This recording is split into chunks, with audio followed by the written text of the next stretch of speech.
कोकणचं महाचॅनल Sindhudurg live मध्ये आपलं स्वागत.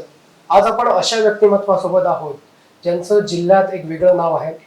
त्यांचं नगराध्यक्षपद ज्यांनी भूषवल्यानंतर त्यांची नेहमी जिल्ह्यात चर्चा असते. चर्चेत राहणारं हे व्यक्तिमत्व आहे.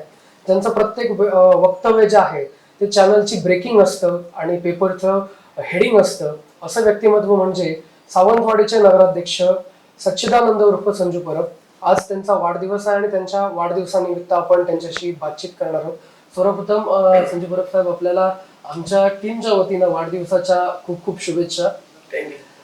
आज तुमचा वाढदिवस आहे आणि सावंतवाडीचे प्रथम नागरिक, जशी मी सुरुवातच केली की तुमचं प्रत्येक वक्तव्य असेल किंवा चर्चेत राहणारे नगराध्यक्ष म्हणून तुमच्याकडे पाहिलं जातं. आज सर्व स्तरातनं तुम्हाला शुभेच्छांचा वर्षाव होतोय. सर्वजण तुम्हाला भविष्यात आणखीन मोठी पदं मिळू देत अशा प्रकारची प्रार्थना करतायत देवाकडे सुद्धा. तुमचे कार्यकर्ते असतील, हितचिंतक असतील.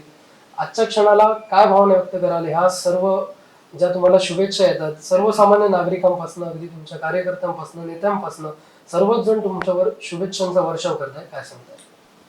नागरिक असतील, कार्यकर्ते असतील, हितचिंतक असतील, त्यामुळे ते शुभेच्छा देतात, त्याबद्दल मी त्यांचे मनापासून आभार मानतो. मी जवळजवळ 20 वर्ष राजकारण करतो. याच्यात मी समाजकारणाला जास्त महत्त्व दिलेलं आहे. गावात म्हणा, शहरात म्हणा, माणसं जोडलेली आहेत. जर तुम्ही बघितलं, कुठचा कार्यक्रम असो, राजकीय किंवा सामाजिक किंवा काही असो, आमचा कुठचाच कार्यक्रम आजपर्यंत फेल गेलेला नाही. याचा मागचं कारण म्हणजे कार्यकर्त्यांची असलेली साथ, जनतेची असलेली साथ. त्याच्यामुळे आम्ही पण प्रत्येक वेळी जरी जनतेची म्हणा किंवा कार्यकर्त्यांची 100पैकी 100 कामं करू शकलो नाही तरी 90 कामी निश्चित करतो. त्यामुळे कार्यकर्त्यांचा ओढा, नागरिकांचा ओढा हा नेहमीच आमचा असतो. नक्कीच साहेब, तुमच्या कार्यपद्धतीची जी झलक आहे ती संपूर्ण सावंतवाडीसह जिल्ह्याने देखील पाहिली. एक प्रकारे बघायला गेलं तर फक्त 720 दिवस होते तुमच्याकडे आणि तुम्ही 720 दिवस सावंतवाडीतल्या नागरिकांकडे मागितलेत. सावंतवाडीकरांनी ते तुम्हाला दिलेत. त्यावेळी जी तुम्ही आश्वासनं दिली त्यातली बरीचशी आश्वासनं आपण पूर्ण करतायत. त्यातच कोरोनाचं संकट आलं, त्यामुळे बराचसा परिणाम त्यावर झाला. मात्र तरी देखील आत्ताच्या क्षणाला 13 कोटीहून अधिकचा निधी हा विकास कामांवर खर्च होतोय. जवळजवळ 51 अधिक कामं ही पूर्ण झाली, तर 61 अधिक कामं ही चालू आहेत. त्याच्यातला जर उल्लेख करायचा झाला तर काजी शहाबुद्दीन हॉल असेल, ज्याला ऐतिहासिक परंपरा लाभलेली आहे. नागपई सभागृह असेल, त्याचबरोबर जलधरण तलाव असेल आणि महत्वाचं म्हणजे शहर म्हटलं की कचरा आणि इत्यादी ज्या गोष्टी येतात त्या बाबतीत घेतलेला आपण एक महत्वपूर्ण निर्णय असेल. कशा पद्धतीनं ह्या सर्व गोष्टी तुम्ही या काळात करू शकला? संकट मोठं होतं, कोरोनाचा काळ अगदी पदावर बसल्यानंतर आपल्या समोर होता, काय सांगा? पहिल्यांदा म्हणजे माझं बालपण, माझे वडील पण इथं आले. जवळजवळ आज 65 वर्ष सावंतवाडी शहरात आम्हाला झाले. माझं शिक्षणच इथं गेल्यापासून ते कॉलेज जीवन इथंच गेलं, इथंच राहिलो. त्याच्यानंतरची वर्ष इथंच राहिलो. माझी मुलं पण इथंच शिकत आहेत. त्यामुळे सावंतवाडी जेवढे माझं वय झालं तेवढे वर्ष, जवळजवळ 48 सावंतवाडीत राहतो. त्यामुळे सावंतवाडीची जडणघडण मला पूर्णपणे माहिती आहे. सावंतवाडी लोकांना काय अपेक्षित होतं, काय आहे, म्हणजे काय माहिती नाही अशातला विषय नव्हता. तर सगळ्यात सावंतवाडीचा विषय होता की आजपर्यंत छत्रपती शिवाजी महाराजांचं स्मारक सावंतवाडी शहरात झालं नव्हतं. आणि माझी खूप वर्षाची इच्छा होती. आम्ही तेव्हा 12 जणांनी मिळून एक संघटना सुद्धा स्थापन, शिवप्रतिष्ठान म्हणून संघटना स्थापन केली होती. तेव्हापासून आम्ही सावंतवाडी शहरात पुतळा उभारण्याचा प्रयत्न करत होतो. पण पाटेकरांची कृपा, मीच नगराध्यक्ष झालो. लगेच जागा फायनल केली. आपले ते जगन्नाथ भोसले गार्डन आहे, एंट्री केल्याबरोबर एक चौथरा बांधला आहे, त्याच्यावर फुलांचा आहे. तिथे छत्रपतीचा भव्य पुतळा उभारण्यात येणार आहे. उभारण्यात येणार आहे म्हणजे काय, त्याला 2 वर्ष लागणार नाही. पुढच्या महिन्यात त्याचं भूमिपूजन होईल, लगेच बांधकामाला सुरुवात होईल. येणाऱ्या भविष्यात एक अश्वारूढ पुतळा येणाऱ्या पुढच्या 7-8 महिन्यात तिथं लोकांना बघायला मिळेल. त्याची प्रेरणा घेऊन तरुणी छत्रपती प्रेरणा घेऊन निश्चितच त्यांच्यातील गुण निघण्याचा प्रयत्न करतील, यात वाद नाही. तुम्ही आणि बोललात की आज जर तुम्ही एक गोष्ट विसरलात की आम्ही सावंतवाडीची जी भाजी मंडी आहे त्या भाजी मंडीसाठी आम्ही प्रस्ताव दिलाय आणि 5 कोटी रुपये आमच्याकडे तयार आहेत. येणाऱ्या काळात तो सुद्धा प्रस्ताव मंजूर होईल. बेवटी रत्नावर इथं सुद्धा स्टेट बँकेच्या समोर आम्ही उभारण्याचा प्रयत्न केला होता, पण काही विरोध असतोच. त्यामुळे कोणाला एखादी गोष्ट आवडत नाही किंवा मुद्दाम आवडत नाही कोणाला. कोणतरी भारतीय जनता पार्टीचे नगराध्यक्ष काहीतरी केलं तर पुढे आपल्याला टिकावं लागणार ना, असा सुद्धा विरोध असतो. त्यामुळे ते पण मी तुम्हाला सांगू इच्छितो, मंडई मी बांधणारच कोणत्याही परिस्थितीत आणि येणाऱ्या 3-4 महिन्यात प्रयत्न करणार आहे मंडईचं काम सुरू करण्याचं, म्हणजे इकडचं भाट पेट्रोल पंपाकडचे सगळे मंडई करण्याचं. तिसरा राहिला विषय बॅरिस्टर याने 2,70,00,000 मंजूर झाले. पत्राचं काम झालेलं आहे 65 लाखाचं आणि आता उर्वरित काम सुद्धा एक इलेक्ट्रिकचं काम आर्किटेक्टकडनं ते चुकून राहिलं होतं म्हणून उशिरापर्यंत आज अर्ध काम पुरं झालं असतं. ते सुद्धा येणाऱ्या पुढच्या महिन्यात आता टेंडर काढलंय. मला वाटतं 1 सप्टेंबर पासून ते पण काम चालू होईल आणि जवळजवळ 3 ते 4 महिन्यात जे रसिक आहेत, नाट्य रसिक, त्यांच्यासाठी एक ते वेगळं दालन असतं. एकदा आतमध्ये आल्यानंतर 700 खुर्च्यांचं म्हणजे कुठचंही नाटक म्हणा, कार्यक्रम म्हणा, लग्न समारंभ सावंतवाडी करायला मिळते आणि एक सावंतवाडीची वेगळी ओळख अशी होईल. आणि क्रीडाप्रेमीसाठी जर सांगायचं झालं तर 20 लाख रुपये खेळपट्टीसाठी मी ठेवलेले आहे. टेंडर पण झालेलं आहे. जी खेळपट्टी वर्षानुवर्ष अशीच पडून होती, आता ती खेळपट्टी सुद्धा तयार होत आहे. स्विमिंग पूल चालू झाले, करोनामुळे तिथं जाता येत नाही. व्यायामशाळा सुद्धा मी आता बेवटी दत्तावर देतो, जेणेकरून एकदम कमी दरात. त्यांना तशी आमची अटच आहे की कोणालाही व्यायामासाठी जाता यावं यासाठी आमचा प्रयत्न आहे. रस्ते ते जे आहे रस्ते विकास हे चालूच असतात. आणि तुम्हाला मी सकाळी दाखवलं की आम्ही जो प्रकल्प केलाय, जो फक्त भाषणात गुंडाळून ठेवला होता, तो आल्या सुरू केला. आता तुम्ही बघितलं आता जवळजवळ त्याचं 80-90% काम झालेलं आहे. आम्ही तिकडे कचऱ्याचं विलीनीकरण करतो. अजून जनतेने तो पाहिलेलं नाही. मी सावंतवाडी जनतेला नक्कीच तो पाहायला घेऊन जाईल येणाऱ्या काळात. म्हणजे आम्ही आल्यावर काय केलं हे पण जनतेला समजलं पाहिजे. आमचा तुम्ही जर नंबर बघितला तर तो सुद्धा पहिला आला स्वच्छ भारत मध्ये. राज्यात 17वा आला, जिल्ह्यात पहिल्यांदा. असं काही झालं नव्हतं. 2 वर्ष आम्ही सफाई केली. करोना काळात काही लोकांना त्रास झाला असेल, व्यापारी विरोधात गेले असतील, कारण लोकांच्या रोजीरोटीचा प्रश्न असतो. पण कुठेतरी काळजावर दगड ठेवून आम्ही सुद्धा त्यांच्याशी कठोर वागलो. पण सावंतवाडीच्या हिताच्या दृष्टीने योग्य होतं. करोना काळात आम्ही लोकांना धान्य दिलं, वेगवेगळी आर्थिक मदत केली, अशी अनेक मास्क वाटप, सॅनिटायझर वाटप, हे गोष्टी जे किरकोळ आहेत ते करत राहिलो, अजूनही करत आहोत. त्याच्यामुळे येणाऱ्या 2 वर्षात कोरोनाच्या काळात सुद्धा आम्ही विकास गती आम्ही थांबलेली नाही. आणि जर कोरोना नसता त्यापेक्षा अनेक काहीतरी केलं असतं ना. आता सावंतवाडीकरांचा सगळ्यात महत्वाचा विषय म्हणजे गणपती बाप्पा. तो आता जवळ येतोय. तुम्ही जर एवढे दिवस बघत होता की तारा फेऱ्या ते गणपती नेऊन एक गणपती घेऊन दे, आता असं नाही. 3 बोट केले, बटन दाबले, मोटर सुरू झाली काही बोटीत घेऊन गणपती सप सप सप ते बुडून होतील. मोठ्या गणपतीची मोठी बोट आहे, छोट्या गणपतीची छोटी बोट आहे. 3 बोटी येणाऱ्या 15 दिवसात सावंतवाडीकरांना पाहायला मिळतील. अशी अनेक छोटी छोटी जी लोकांच्या गरजेची कामं आहेत ती करतोय. आणि मला असं वाटतंय फटवाडीमध्ये हॉस्पिटलसाठी मल्टी स्पेशालिटी जागा आमची ॲक्वायर केली जरी नसली तरी त्याच्यावर आरक्षण पडलेलं आहे. ती येणाऱ्या काळात पैशाची उपलब्ध करून ती जागा घेतली जाईल आणि तिथं सुद्धा एक नगरपालिकेचं हॉस्पिटल हे निश्चितपणे सुरू होईल. नक्कीच तुम्ही विकास कामांची जी लिस्ट आहे ती मोठी आहे, पण त्यातली जी काही महत्वाची कामं होती त्याबद्दल आपण बोललोच. आपण याच माध्यमातून जर बघायचं झालं तर छत्रपती शिवाजी महाराजांचाच विषय जर आपण काढला तर ही जी तुमची कामाची पद्धत आहे, धडाकेबाज पद्धती आहे किंवा स्टाईल जी आहे, कुठेतरी ती सावंतवाडीकरांना भावते. तब्बल 400 वर्ष सावंतवाडी शहर वसवून झालेलं असताना या सावंतवाडी शहर ज्यांनी वसवलं ते संस्थानचे राजे दुसरे खेम सावंत यांचं स्मारक किंवा त्यांचं नाव इथल्या कुठल्याही वास्तूला नाहीये, त्याच्यानंतरच्या राजांचं आहे. मात्र तब्बल 400 वर्षात बरेचसे नगराध्यक्ष पण होऊन गेले, त्याच्या आधीचाही काळ होता. परंतु आज इथल्या जनतेला वाटतंय, इथल्या लोकांना वाटतंय की संजू परबांकडे जर आम्ही ती मागणी केली तर ती नक्की पूर्ण होईल. आज इथले नागरिक, इथले लोक तुमच्याकडे ती मागणी करतायत. ज्या व्यक्तीनं सावंतवाडी निर्माण केली त्यांचं स्मारक किंवा त्यांचा पुतळा हा सावंतवाडीत उभा राहावा अशी मागणी आपल्याकडे होते. लोकांची अपेक्षा, लोकांच्या आशाही तुमच्याकडनं आहेत. त्याबद्दल काय सांगताय? खेम सावंत हे सावंतवाडी संस्थांचं दैवत आहे. त्यांचा पराक्रम हा खूप मोठा आहे. निश्चितपणे लोकांची मागणी आहे.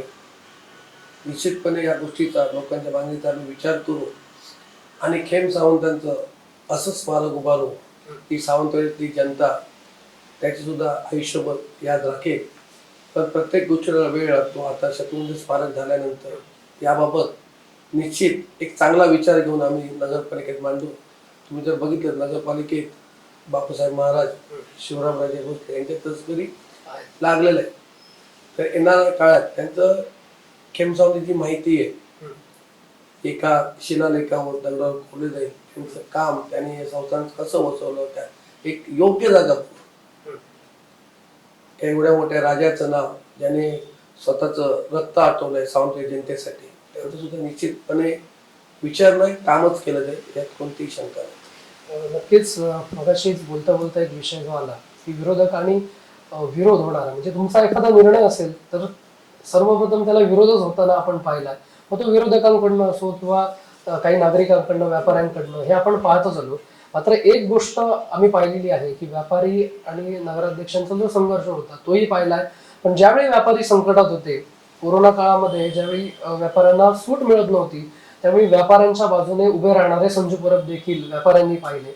तर हा नेमका काय ह्याच्यामध्ये रहस्य आहे की एक काळ संघर्षाचा असतो किंवा एका वेळी तुम्ही त्यांच्या सोबतही असता, तर ह्याच्या मागे नेमकं काय? व्यापारी सावंतवाडी नागरिक आहेत आणि बाहेरचे कोण व्यापारी ते देशाचे तरी नागरिक आहेत. आणि मी सुद्धा देशाचा नागरिक आहे. सावंतवाडी शहराचा प्रथम नागरिक आहे. प्रथम नागरिक म्हणून काहीतरी कठोर निर्णय घ्यावेच लागतात. आणि जेव्हा नागरिकांना वेळ येते तर त्यांच्यासोबत उभं राहणं सुद्धा माझं एक कर्तव्य आहे. अशा वेळेस मी पळून गेलो तर त्याला काय नगराध्यक्ष म्हणून तो या खुर्चीवर बसायला लायक नाही. आणि मी सडेतोड बोलतो. आणि एकदा बोलून झालं आमच्या मनात काय नसतं, मनात ठेवून पाठवून चाकू मारण्यापैकी स्वतः मी तर नाही. ते माझं राजकारण सर्व ओपन असतं. जे आहे ते समोर बोलतो. पत्रकारांना सुद्धा माहिती आहे. पत्रकारांना बरोबर लोक, राजकारणी लोक बोलायला घाबरतात. आमचे काही नेते सांगतात तू असं काय बोलतोस, त्यांना हे वाटेल ते वाटेल. माझे सगळे मित्र आहेत. जे आहे ते तोंडावर बोलतो, जे आहे ते सरळ करतो, चालतो. जे माझ्या मनाला भावतं ते मी करतो, जे माझ्या मनाला भावत नाही ते करत नाही. हा माझा स्वभाव आहे. त्यामुळे माझ्या स्वभावाप्रमाणे वागतो. पण एवढंच माहिती आहे 20 वर्ष मी लोकांची सेवा करत आलो. भविष्यात सुद्धा सेवा करणं हे माझं ध्येय आहे. नक्कीच तुमचा जीवन प्रवास सुद्धा बघितला राजकारणाचा, तर अगदी शिवसेनेचे शाखा प्रमुख ते सावंतवाडीचे नगराध्यक्ष आणि आता भाजपचे जिल्ह्याचे प्रमुख. हा प्रवास कसा होता मागे वळून पाहताना? आज प्रत्येक यशाची शिखरं तुम्ही गाठत चाललेला आहात. भविष्यात देखील आणखीन शिखरं गाठावी अशी तुमच्या कार्यकर्त्यांची, तुमच्या हितचिंतकाची इच्छा आहे. त्याबद्दल काय सांगा? तुम्ही जर बघितलं 1999 ते 2021 21 वर्ष झाले. 21 वर्ष ही माझी संघर्षाची होती.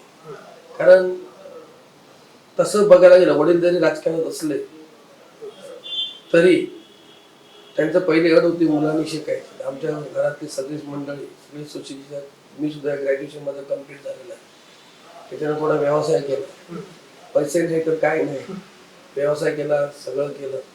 ते ठरवलं कुठेतरी सेवा करायची. त्या सेवा करण्याच्या भावनेत मी उतरलो. मनोज नाईक तेव्हा शिवसेनेचे शहर प्रमुख होते, त्यांनीच मला शाखा प्रमुख केलं होतं. त्याच्यानंतर मी कधी मागे वळून पाहिलो नाही.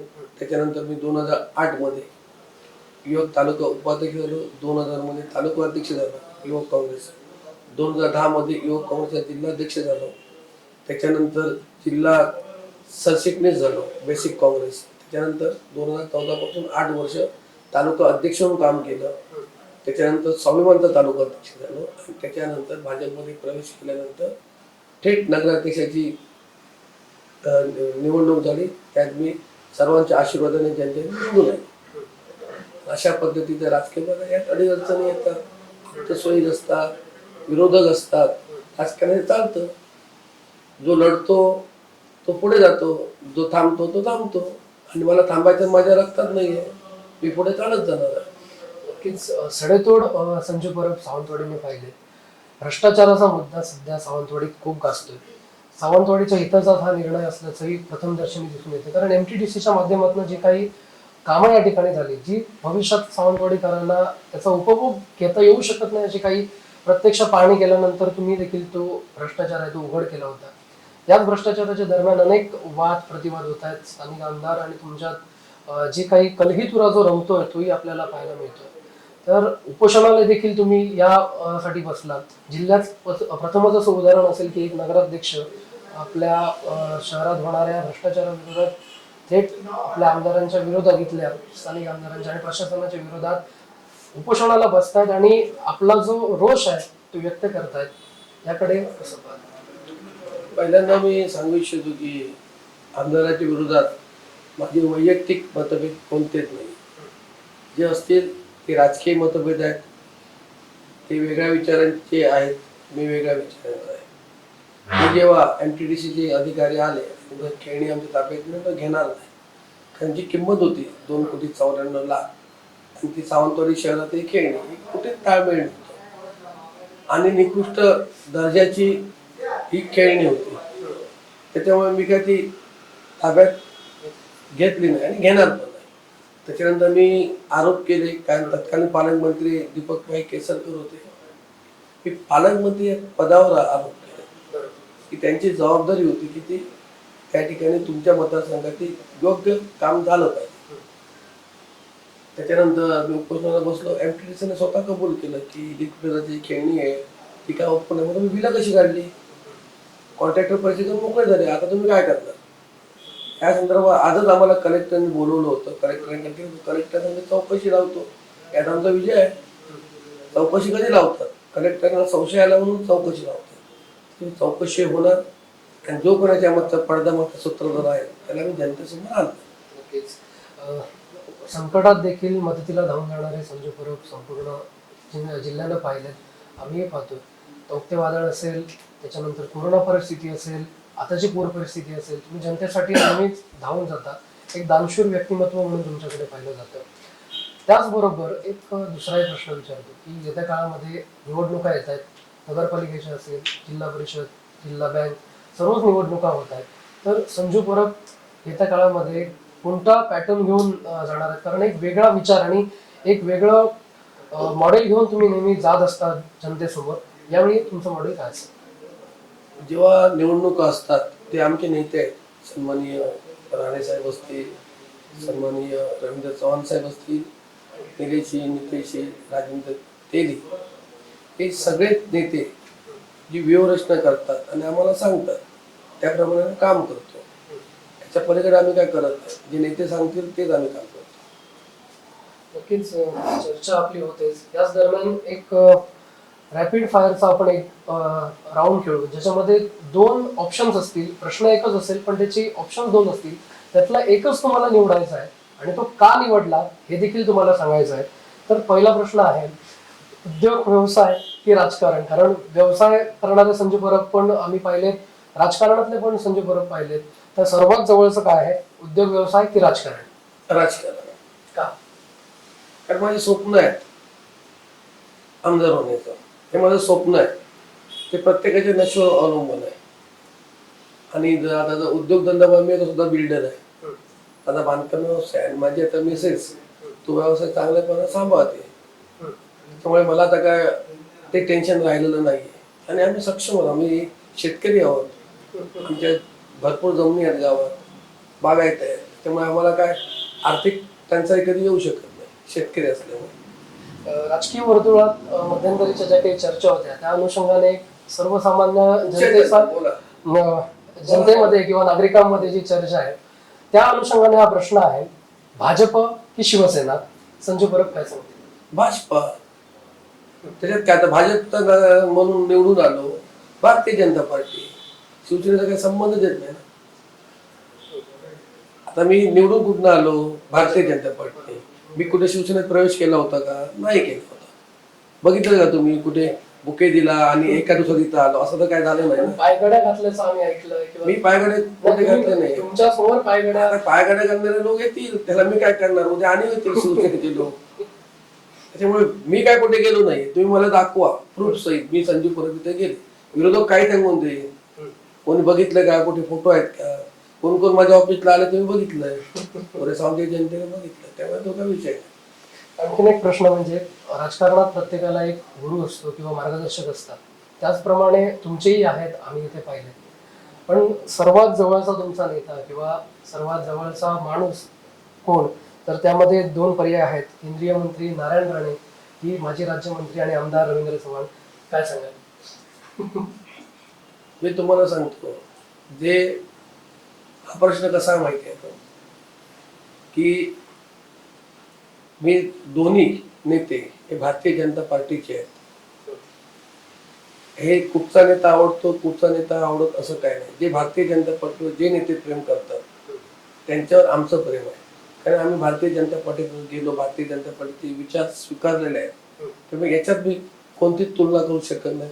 जे भारतीय जनता पार्टीचे विचारांचे आहेत ते आहेत. तुम्ही जर विचारत असाल शिवसेना एखादा कोणता पंतप्रधान होऊन गेल्यातलं मी तुम्हाला जर उत्तर दिलं असतं कोण आवडतं, पण सध्या सगळेच जण आम्ही भारतीय जनता पार्टीवर प्रेम करणारे आहोत. दोन्ही नेते भारतीय जनता पार्टीवर प्रेम करणारे आहेत, त्यामुळे आम्हाला दोन्ही नेते आवडतात. नक्कीच आगामी निवडणुका येत आहेत.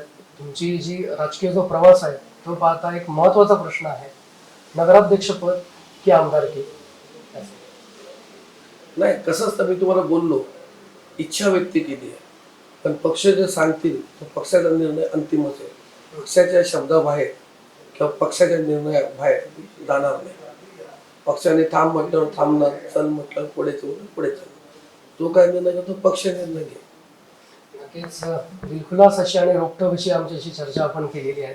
आज तुमचा वाढदिवस आहे. नक्कीच तुमचं उज्ज्वल आयुष्यासाठी आणि भविष्यातल्या जीवन प्रवासासाठी पुन्हा एकदा आमच्या संपूर्ण टीमकडनं आपल्याला शुभेच्छा देतो. आणि ज्या पद्धतीनं 720 दिवस तुम्ही सावंतवाडीकरांकडे मागितले होते आणि या 720 दिवसात केलेली कामं ही जनतेसमोर आहे, त्यामुळे जनता सुजाण आहे. नक्कीच त्याचं जे फळ आहे ते तुम्हालाही मिळेल. आणि पुन्हा एकदा आमच्या संपूर्ण टीमकडनं, संपूर्ण सावंतवाडीकरांकडनं आपल्या सावंतवाडीच्या प्रथम नागरिकाला वाढदिवसाच्या खूप खूप शुभेच्छा.